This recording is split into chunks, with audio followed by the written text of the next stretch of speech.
15 अगस्त 1947 को जब भारत आज़ाद हुआ था, तब वह कई टुकड़ों में आज़ाद हुआ था।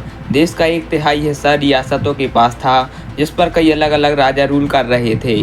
कुल 542 रियासतों के पास देश का 40% हिस्सा था। इन सबको मिलाकर ही एक भारत की तस्वीर बनाई जा सकती थी, क्योंकि इन रियासतों को हक था कि वह भारत और पाकिस्तान किसी के साथ भी जा सकती हैं या फिर आज़ाद भी रह सकती हैं।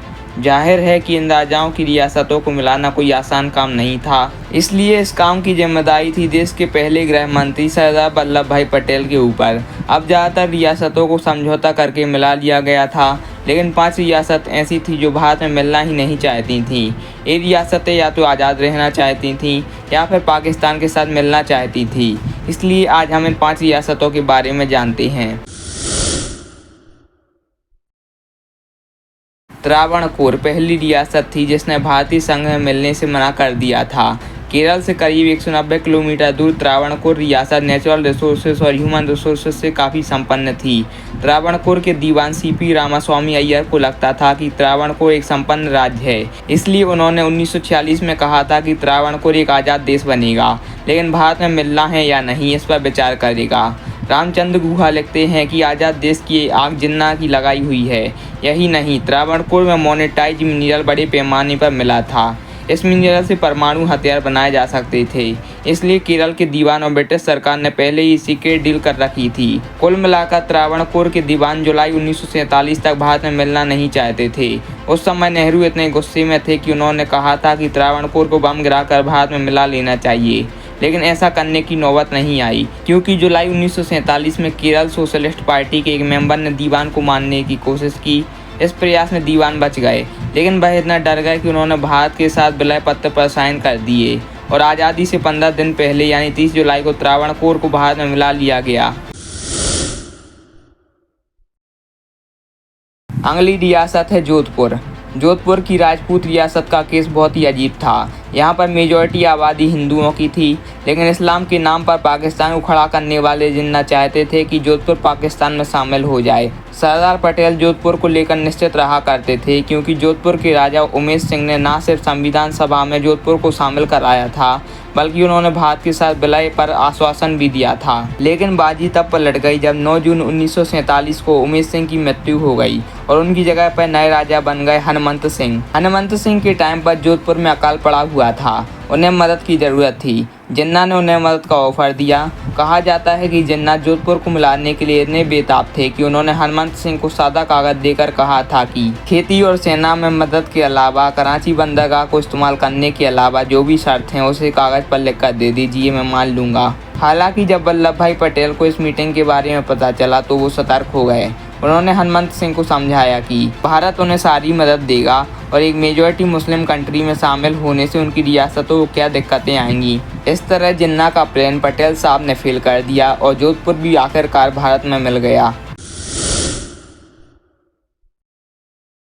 भोपाल आप जो ये देखते हैं मध्य प्रदेश की राजधानी है। वो आज़ादी से पहले रियासत हुआ करती थी और भारत के सेंट्रल में होने के बावजूद स्वतंत्र रहना चाहती थी। भोपाल की आबादी हिंदू मेजॉरिटी थी, लेकिन इस पर शासन कर रहे थे नवाब हमीदुल्ला खान। हमीदुल्ला खान मुस्लिम लीग के सपोर्टर थे और कांग्रेस के दुर्विरोधी थे। जिन्ना की हनुमंत सिंह के साथ मीटिंग भी इन्हीं ने करवाई थी। जिन्ना इनके खास दोस्त हुआ करते थे, इसलिए उन्होंने माउंटबेटन को लिखा कि हम आज़ाद देश रहेंगे। हालांकि माउंटबेटन ने उनको समझाया कि भोपाल रियासत के आसपास के लोग आज़ाद हो जाएंगे और आज़ाद भारत के अधिकारों को देखकर जनता विद्रोह कर सकती है, इसलिए मिल जाने में भलाई है। इसलिए भोपाल के नवाब ने तय किया कि वह भारत के विलय पत्र पर हस्ताक्षर करेंगे। इस तरह भोपाल भी भारत का हिस्सा हो गया। हैदराबाद। भारत में अगर किसी रियासतों को मिलाने में सबसे ज़्यादा दिक्कत थी तो वह थी हैदराबाद। दक्कन पठार में मौजूद यह रियासत मध्य भारत के सबसे ज़्यादा हिस्से को कवर करती थी। इस रियासत पर रूल करने वाले निजाम मीर उस्मान अली खान दुनिया के सबसे अमीर व्यक्ति थे। उनकी जनता हिंदू मेजॉरिटी थी। हालांकि उस्मान जितने अमीर थे, उनकी जनता उतनी ही गरीब और परेशान थी। जब देश की आज़ादी की घोषणा हुई तो उस्मान भी आज़ाद रहना चाहते थे, लेकिन यह भारत के लिए बड़ी समस्या थी, क्योंकि 80,000 स्क्वायर किलोमीटर फैली रियासत में आज का तेलंगाना के अलावा महाराष्ट्र और कर्नाटक का इलाका भी शामिल था। अगर यह रियासत भारत में ना मिलती तो उत्तर और दक्षिण भारत के मध्य एक नया देश खड़ा हो जाता। तब भारत को चलाना असंभव काम हो जाता। इसलिए सरदार वल्लभ भाई पटेल ने हैदराबाद को पेट में कैंसर कहा था। इधर जिन्ना भी चाहते थे कि हैदराबाद भारत में ना मिले। उस्मान जिन्ना के दोस्त थे और उन्होंने जिन्ना से मदद भी मांगी थी। जिन्ना ने मदद का वादा किया। जिन्ना इस रियासत के लिए कश्मीर तक को छोड़ देना चाहते थे, इसलिए भाई हैदराबाद को राष्ट्रमंडल देशों में शामिल करने की वकालत करने लगे। हालांकि ऐसा कुछ नहीं हो पाया।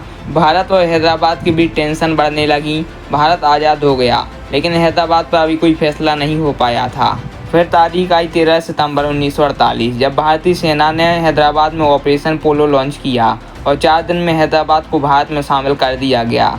इस तरह हैदराबाद भी भारत का हिस्सा बन गया। आखिरी रियासत है जूनागढ़। जूनागढ़ गुजरात की सबसे अमीर रियासतों में से एक था। यह भी हिंदू मेजॉरिटी रियासत थी, लेकिन यहाँ पर शासन मोहम्मद महावत खां तृतीय का था। जब आज़ादी के वक्त रियासतों का सवाल आया तो यहाँ के दीवान शाहनवाज भुट्टो ने नवाब पर पाकिस्तान में शामिल होने का दबाव बनाया। नवाब महावत खां ने भुट्टो की बात मान ली और पाकिस्तान में विलय की घोषणा कर दी, लेकिन उनके इस फैसले से जनता नाराज हो गई और उन्होंने नवाब के खिलाफ विद्रोह कर दिया। हालात इतने खराब हुए कि रातों रात नवाब को पाकिस्तान भागना पड़ा, लेकिन दीवान ने वहीं रहकर जूनागढ़ को संभालने की कोशिश की। लेकिन जनता के विद्रोह के सामने दीवान की एक ना चली। उनके सामने खजाना और आर्मी दोनों कम पड़ गए थे। फिर तय हुआ कि जनमत संग्रह करके फैसला किया जाएगा कि जूनागढ़ भारत का हिस्सा होगा या पाकिस्तान का। 20 फरवरी 1948 को जूनागढ़ में जनमत संग्रह हुआ, जिसमें 91% लोगों ने भारत में मिलने का फैसला किया। इस तरह जूनागढ़ भी भारत का हिस्सा बन गया। दोस्तों, यह थी 5 रियासतें जिस पर जिन्ना की भी नज़र थी कि वह पाकिस्तान में शामिल हो जाए, लेकिन पटेल साहब और तत्कालीन सरकार की सूझबूझ से इन 5 रियासतों को भारत में मिला दिया गया। आपको यह वीडियो कैसी लगी कमेंट बॉक्स में जरूर लिखें और वीडियो को लाइक और चैनल को सब्सक्राइब करना मत भूलें।